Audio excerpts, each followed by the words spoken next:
The Untroubled Mind by Herbert J. Hall. Chapter 5. Rules of the Game. It is not growing like a tree in bulk doth make man better be. Ben Jonson. It is a good thing to have a sound body, better to have a sane mind, but neither is to be compared to that aggregate of virile and decent qualities which we call character. Theodore Roosevelt. The only effective remedy against inexorable necessity is to yield to it. Petrarch. When I go out among my patients, most of them, as it happens, nervously sick, I sometimes stop to consider why it is they are ill.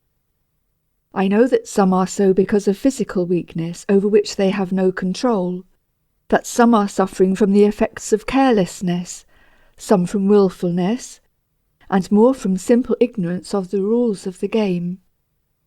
There are so many rules that no one will ever know them all, but it seems that we live in a world of laws, and that if we transgress those laws by ever so little, we must suffer equally, whether our transgression is a mistake or not, and whether we happen to be saints or sinners. There are laws also which have to do with the recovery of poise and balance when these have been lost. These laws are less well observed and understood than those which determine our downfall. The more gross illnesses, from accident, contagion, and malignancy, we need not consider here, but only those intangible injuries that disable people who are relatively sound in the physical sense. It is true that nervous troubles may cause physical complications, and that physical disease very often coexists with nervous illness, but it is better for us now to make an artificial separation. Just what happens in the human economy when a nervous breakdown comes, nobody seems to know, but mind and body cooperate to make the patient miserable and helpless. It may be nature's way of holding us up and preventing further injury. The hold-up is severe, usually, and becomes in itself a thing to be managed. The rules we have wittingly or unwittingly broken are often unknown to us, but they exist in the all-wise Providence, and we may guess by our own suffering how far we have overstepped them. If a man runs into a door in the dark, we know all about that. The case is simple. But if he runs overtime at his office and hastens to be rich with the result of a nervous dyspepsia, that is a mystery. Here is a girl who came out last year. She was apparently strong, and her mother was ambitious for her social progress. That meant 4 nights a week for several months at dances and dinners, getting home at 3 a.m. or later. It was gay and delightful while it lasted, but it could not last, and the girl went to pieces suddenly. Her back gave out because it was not strong enough to stand the dancing and the long-continued physical strain. The nerves gave out because she did not give her faculties time to rest, and perhaps because of a love affair that supervened. The result was a year of invalidism, and then, because the rules of recovery were not understood, several years more of convalescence.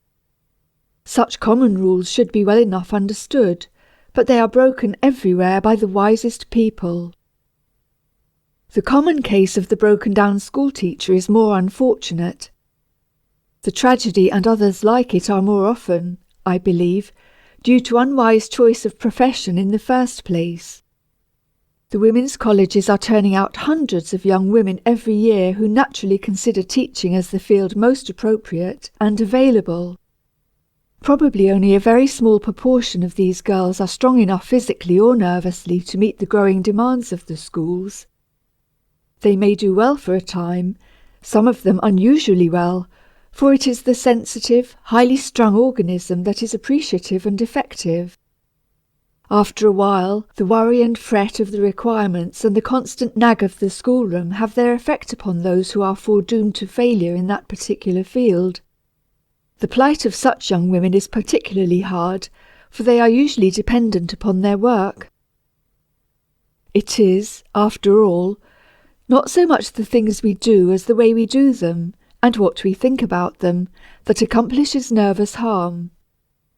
Strangely enough, the sense of effort and the feeling of our own inadequacy damage the nervous system quite as much as the actual physical effort. The attempt to catch up with life and with affairs that go on too fast for us is a frequent and harmful deflection from the rules of the game. Few of us avoid it. Life comes at us and goes by very fast. Tasks multiply and we are inadequate. Responsibilities increase before we are ready. They bring fatigue and confusion. We cannot shirk and be true. Having done all you reasonably can, stop, whatever may be the consequences. That is a rule I would enforce if I could. To do more is to drag and fail, so defeating the end of your efforts. If it turns out that you are not fit for the job you have undertaken, give it up and find another, or modify that one until it comes within your capacity. It takes courage to do this, more courage sometimes than is needed to make us stick to the thing we are doing. Rarely, however, will it be necessary for us to give up if we will undertake and consider for the day only such part of our task as we are able to perform. The trouble is that we look at our work or our responsibility all in one piece, and it crushes us. If we cannot arrange our lives so that we may meet their obligations a little at a time, then we must admit failure and try again, on what may seem a lower plane. That is what I consider the brave thing to do. I would honour the factory superintendent who, finding himself unequal to his position, should choose to work at the bench where he could succeed perfectly. The habit of uncertainty in thought and action, bred, as it sometimes is, from a lack of faith in man and in God, is, nevertheless, a thing to be dealt with sometimes by itself. Not infrequently it is a petty habit that can be corrected by the exercise of a little willpower. I believe it is better to decide wrong a great many times, doing it quickly, than to come to a right decision after weakly vacillating. As a matter of fact, we may trust our decisions to be fair and true if our life's ideals are beautiful and true. We may improve our indecisions a great deal by mastering their unhappy details, but we shall not finally overcome them until life rings true, and until all our acts and thoughts become the solid and inevitable expression of a healthy growing regard for the best in life, a call to right living that is no mean dictum of policy, but which is renewed every morning as the sun comes out of the sea.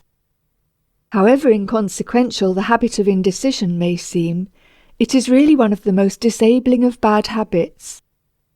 Its continuance contributes largely to the sum of nervous exhaustion. Whatever its origin, whether it stands in the relation of cause or effect, it is an indulgence that insidiously takes the snap and sparkle out of life, and leaves us for the time being colourless and weak.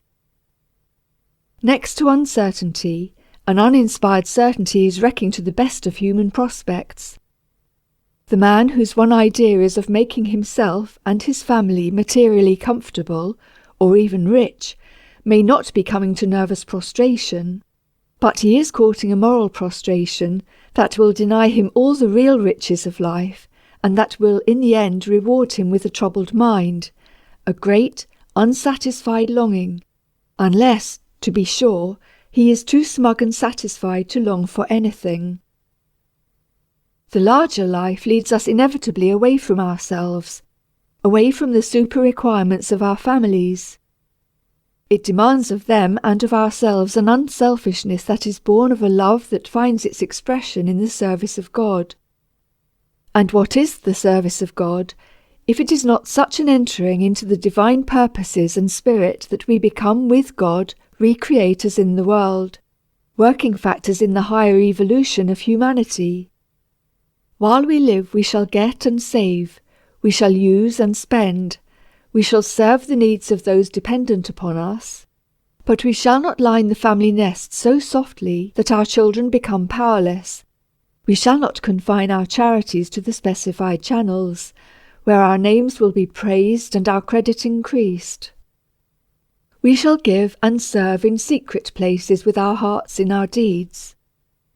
Then we may possess the untroubled mind, a treasure too rich to be computed. We shall not have it for the seeking. It may exist in the midst of what men call privations and sorrows, but it will exist in a very large sense, and it will be ours. The so-called hard-headed businessman who never allows himself to be taken advantage of, whose dealings are always strict and uncompromising, is very apt to be a particularly miserable invalid when he is ill. I cannot argue in favour of business laxity. I know the imperative need of exactness and finality. But I do believe that if we are to possess the untroubled mind, we must make our lives larger than the field of dollars and cents. The charity that develops in us will make us truly generous and free from the reaction of hardness. It is a great temptation to go on multiplying the rules of the game. There are so many sensible and necessary pieces of advice which we all need to have emphasized. That is the course we must try to avoid. The child needs to be told, arbitrarily for a while, what is right and what is wrong, that he must do this, and he must not do that. The time comes, however, when the growing instinct toward right living is the thing to foster, not the details of life which will inevitably take care of themselves if the underlying principle is made right. It must be the ideal of moral teaching to make clear and pure the source of action. Then the stream will be clear and pure. Such a stream will purify itself and neutralize the dangerous inflow along its banks. It is true that great harm may come from the polluted inflows, but they will be less and less harmful as the increasing current from the good source flows down. We shall have to look well to our habits lest serious ills befall, but that must never be the main concern, or we shall find ourselves living very narrow and laboured lives.